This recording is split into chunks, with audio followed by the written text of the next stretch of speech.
با درود از دفتر مرکزی رادیو زودی به همه نازنینی که در چند دقیقه دیگر ما را در اوزودی ویدیو کانال رادیو زودی در یوتیوب تماشا خواهند کرد. شالای گل خوجه هستم، چون همیشه ساعتی 10 با وقت پراگا در روبروی شما با سرخطی خبرهای روز و همه شما از آن را بعد از 3 ساعت دیگر در پخش مستقیم برنامه خبری منتظر خواهم شد و اگر پخش مستقیم را ندیدید با کنه ثبت آن را میتونید در همینجا در اوزودی ویدیو تماشا کنید.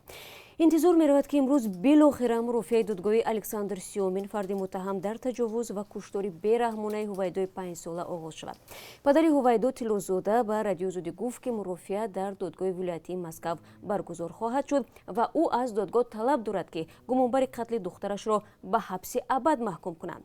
حادثه قتل هویدو تیلوزاده 22 ایول سال 2018 رخ داده بود. او در نزد خانه‌شان از میدانچه بازی در شهر سرپخوان ناپدید گردید و جسدش را روزی دیگر در برخالته ورزشی در نزد روی آهن پیدا کردند. نگرانی پیوندان از این است که قاتل هویدو جزای سزاوار نمیگیرد. با نظر داشت که ما در مسکو خبرنگار نداریم، اما با این وجود امیدواریم با کمک پیوندان و کاربران آزادی ویدیو میتوانیم نوارها را از تالار دادگاه بعداً در اختیار شما گذاریم. طوری ما قبلا خبر داده بودیم در تاجیکستان طرحی را آماده کردند که جزا برای برانگیختن کینه و عداوت ملی و مذهبی را سبکتر میکند. این طرح از جمله به کاربران شبکه‌های اجتماعی داخل دارد و اساساً آنهایی را از جزای جنایی آزاد میکند که بار اول با گذاشتن لایک یا بازنشر مطالب در شبکه‌های اجتماعی، تقسیم ورقه ها و در صحبت ها به برانگیختن کینه و عداوت ملی و مذهبی گمانبر شدند. در همین حال کمیته دینی تاجیکستان از راهی دیگر کار گرفته است و به خاطر آنکه کاربران شبکه‌های اجتماعی ناآگاهانه با قانون مشکل پیدا نکنند، توصیه‌های خود را در یک مقاله پیشنهاد کرده است. جزئیات را در برنامه خبری خواهید فهمید. میلیون ها دلاری که هر سال به بازار رکلام تاجیکستان ریخته می شود کجا می رود؟ آیا به جایهای مناسب پرداخته می شود؟ این موضوع همایشی شرکت های سرمایه گذاری رکلام و استفاده برندگان رکلام است که با پشتیبانی سازمان یوسید و اینترنیوز نتورک برگزار می شود. همکاران ما در این نشست شرکت دارند و فکر می کنم تا شروع برنامه خبری پاسخ به سوال هایی که در بالا گفته گذاشتیم پیدا می گردد. همچنین در برنامه امروز گزارش خواهیم داشت درباره آنکه چگونه خدمات سوختار نشانی به خدمات ضد مارها تبدیل یافته است.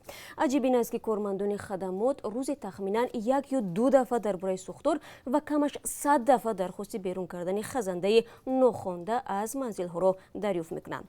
جریان بیرون آوردن خزنده های خطرناک چی طور میگذرد با تفصیل میتوانید ببینید، اما کمتر از 3 ساعت دیگر. نیم پیکره پوشکین رو در کجا گذاریم؟ مرکز علم و فرهنگ روسیه Россотрудничество از ساکنان دوشنبه خواسته است که برای در کجا گذاشتن نیم پیکره پوشکین نظر بدهند.